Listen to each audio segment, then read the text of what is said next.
Hi, this is Yolanda Van Veen, and in this segment we're going to talk about how to remove a tree.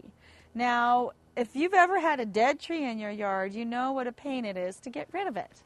And there are certain techniques that you should use. And first of all, before you even consider removing a tree, if it's a very large tree that could fall into your neighbor's yard or accidentally fall into your house, then don't even do it yourself. Always hire a professional, because you don't know which way it's going to fall and you don't want to risk it falling on your neighbor's house.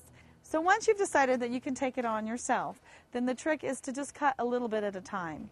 And the trick is to go from the top down. So you want to get the very top branches and cut them closer into the tree.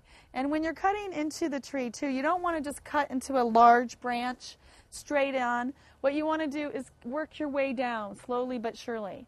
And the easiest way to do it when you get to the larger branches is to go on this side halfway, then that side halfway, this way, and work your way down. Don't try to cut all the way through. It's much easier to do a little bit at a time.